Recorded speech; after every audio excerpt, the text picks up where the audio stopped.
जय हिंद। और लास्ट की 4 क्लासेस में हमने आपके प्राक ऐतिहासिक और अग्र ऐतिहासिक को कंप्लीट करा दिया है और आज की इस क्लास में ऐतिहासिक को कवर करेंगे और ये 4-5 क्लासेस में और चलेगा बस। देखिए तो ऐतिहासिक ऐतिहासिक किसे कहते हैं? ऐतिहासिक के बारे में लिखित स्रोत मिले हमें, लिखित स्रोत मिले हैं और उन्हें पढ़ा भी जा सकता है। ओके, और ऐतिहासिक में हम कहाँ से कहाँ तक पढ़ेंगे ये देखिए। हम ऐतिहासिक में पढ़ेंगे वैदिक काल से, वैदिक काल से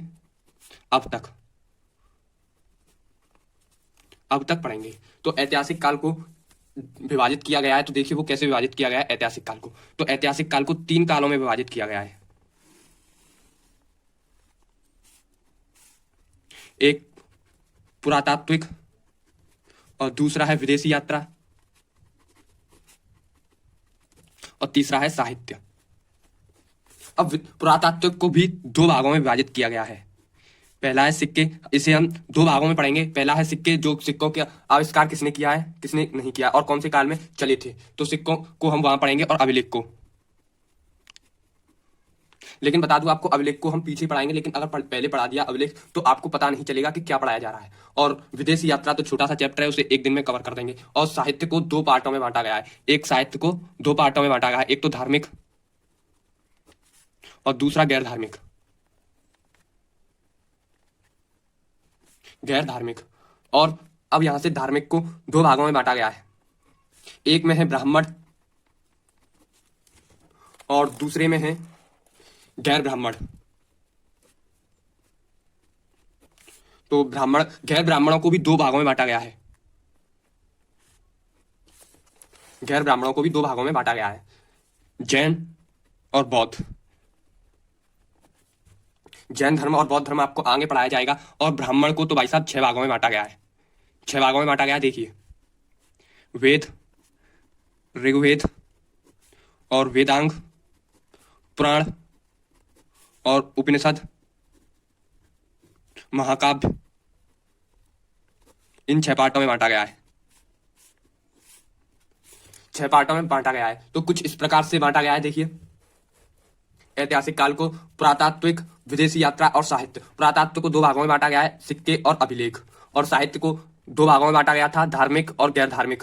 फिर धार्मिक में तो आपको पता ही है, धार्मिक में फिर 2 ब्रांच आ गई, ब्राह्मण और गैर ब्राह्मण। गैर ब्राह्मण में भी 2 ब्रांचेस आ गई, जैन धर्म और बौद्ध धर्म। और ब्राह्मण में आ गए थे उपनिषद, वेद, ऋग्वेद, वेदांग और पुराण और महाकाव्य। तो अब पढ़ लेते हैं सिक्के। सिक्कों के बारे में जानेंगे, क्योंकि सिक्के छोटा सा चैप्टर से आज कंप्लीट करा देंगे और अभिलेख को तो आपको आगे पढ़ाएंगे। तो देखिए, सिक्का, सिक्के को कहते हैं कॉइन्स। और सिक्कों का अध्ययन कहलाता है न्यूमेसमेटिक्स। सिक्कों का अध्ययन कहलाता है न्यूमेसमेटिक्स। और भाई साहब देखिए, यहाँ सिक्का पहली बार कब प्रयोग किया गया था? सिक्का पहली बार सिंधु सभ्यता में प्रयोग किया गया था। और यहाँ कैसा सब सिक्का था? टेराकोटा का सिक्का था। ये किससे बना था? ये मिट्टी से बना हुआ था। और कहाँ प्रचलित था ये? सिंधु सभ्यता।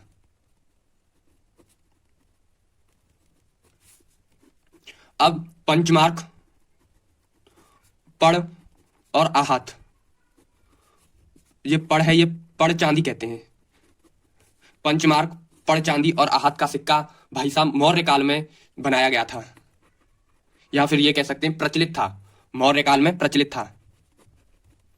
देखिए, ये पहला धातु का सिक्का था। ये पहला धातु का सिक्का था। मौर्य काल में पहली बार धातु का सिक्का चलाया गया था और इस सिक्के पर चित्र बने हुए थे, कोई लिखावट नहीं थी। पंचमार्क, पड़ चांदी और आहत के सिक्के पर चित्र बने हुए थे, कोई लिखावट नहीं थी। ओके, और नेक्स्ट देख लेते हैं सीसा का सिक्का। ये सातवाहन काल में चलाया गया शीशे का सिक्का। ओके, शीशे का सिक्का सातवाहन में चलाया गया था। और पहली बार सोने का सिक्का भाई साहब यूनानी, या फिर कह सकते हैं आप हिंद यूनानी, इन्होंने चलाया था। पहली बार सोने का सिक्का यूनानी, या फिर आप कह सकते हैं हिंद यूनानियों ने इसे प्रचलित किया। और पहली बार शुद्ध सोने का सिक्का, ये तो भाई साहब सोने का सिक्का चलाया था पहली बार। और ये शुद्ध सोने का सिक्का था, जो किसने चलाया था? ये चलाया था कुशासन ने। किसने चलाया था? कुशासन ने इसे चलाया था। और सबसे अधिक अशुद्ध सोने का सिक्का किसने चलाया था? सबसे अधिक अशुद्ध सोने का सिक्का गुप्त काल में चलाया गया था। गुप्त काल में संकद गुप्त शासक ने चलाया था। ये किसने चलाया था? संकद गुप्त शासक ने चलाया था और गुप्त काल में चलाया गया था। अशुद्ध सोने का सिक्का था ये। सबसे अधिक अधिक सोने का सिक्का अशुद्ध था, वो गुप्त काल में चलाया गया था। चांदी का सिक्का। चांदी का सिक्का। चांदी का सिक्का सबसे पहले गुप्त काल में चलाया गया था। गुप्त काल में चलाया गया था और वो भी चंद्रगुप्त द्वितीय। चंद्रगुप्त द्वितीय। इससे चंद्रगुप्त द्वितीय को विक्रम आदित्य भी कहते हैं। विक्रम आदित्य। विक्रम आदित्य भी कहते हैं। और भाई साहब मयूर शैली का सिक्का। मयूर शैली का सिक्का ये भी गुप्त काल में चलाया गया था। ये भी गुप्त काल में चलाया गया था और समुद्रगुप्त शासक था। समुद्रगुप्त शासक था। ओके। और इस काल में ही समुद्रगुप्त के समय ही सबसे अधिक सिक्कों का प्रचलन हुआ था। सबसे अधिक सिक्कों का प्रचलन भी समुद्रगुप्त के समय हुआ था। और कौड़ी का प्रयोग सबसे पहले गुप्त काल में ही हुआ। कौड़ी का प्रयोग सबसे पहले गुप्त काल में ही हुआ था। और भाई साहब आगे बढ़ते हैं। और चमड़े का सिक्का।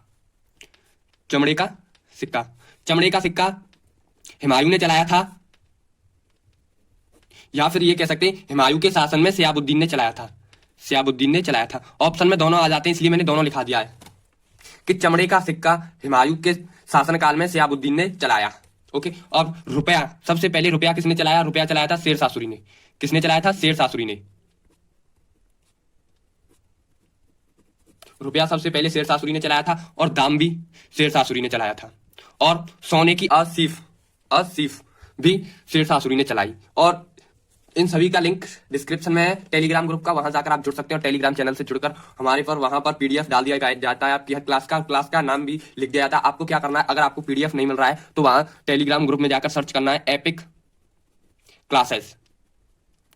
एपिक क्लासेस और उसके बाद एक कॉमा लगा देना है आपको। कॉमा लगाने के बाद आपको क्या करना है कि जिस क्लास का आपको एक और लिखना है हिस्ट्री। हिस्ट्री लिखने के बाद अगर आप हिस्ट्री चाहते हो तो हिस्ट्री, अगर मैथ चाहते हो तो मैथ, हिंदी चाहते हो तो हिंदी, और करंट की महीने की एक दिन ही क्लास आती है करंट की, वो भी। और अगर आप जो कुछ भी चाहते हो वो आपको क्या करना है, एपिक क्लासेस हिस्ट्री डाल के कॉमा लगा देना है। कॉमा लगाने के बाद और जो क्लास चाहते हो उस क्लास का नाम, जैसे क्लास 3, क्लास 2, क्लास 1 का पीडीएफ, वो पीडीएफ आपके पास आ जाएगा। तो अब आगे बढ़ते हैं और नेक्स्ट टॉपिक देख लेते हैं, अभिलेख।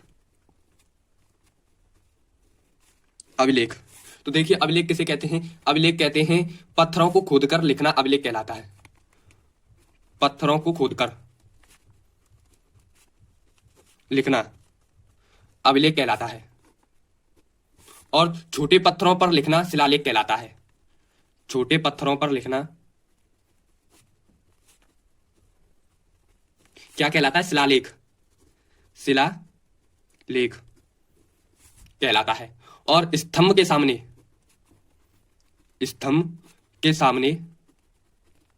ऊंचे पत्थरों पर लिखना स्तंभ लेख कहलाता है। क्या कहलाता है? स्तंभ लेख। देखो पत्थरों को खोदकर लिखना अभिलेख कहलाता है और छोटे पत्थरों पर लिखना शिलालेख कहलाता है और स्तंभ के सामने ऊंचे पत्थरों पर लिखना स्तंभ लेख कहलाता है। और अब अभिलेखों का अध्ययन क्या कहलाता है? अभिलेखों का अध्ययन एपिग्राफी कहलाता है। क्या कहलाता है? एपिग्राफी कहलाता है।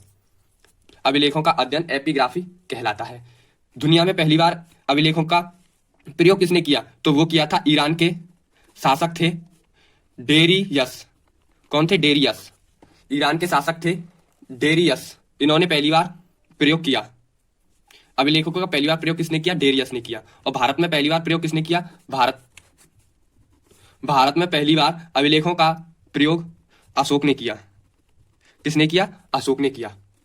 तो आज की क्लास को यहीं समाप्त करते हैं और नेक्स्ट क्लास लेके आएंगे। फिर हम लेके आएंगे साहित्य की और विदेशी यात्रा की। तो आई होप आपको आज की क्लास समझ में आ गई होगी। समझ में आ गई तो क्लास को लाइक शेयर सब्सक्राइब कर दीजिएगा और हमारे टेलीग्राम ग्रुप से जुड़िएगा। वहां पर आपके लिए पीडीएफ डाल दिया जाता है, जो पढ़ाया जाता है वही डाल दिया जाता है वहां पर। लेकिन वहां पर आपके इंपोर्टेंट चीज पर येलो कलर से रंग दिया जाता है, जिससे कि आपको पढ़ने में आसानी हो। तो आज की क्लास को लाइक शेयर सब्सक्राइब कर दीजिएगा और फिर मिलेंगे कल की क्लास में। तब तक के लिए जय हिंद, जय भारत। क्लास डेली शाम को 6 बजे आ जाती है।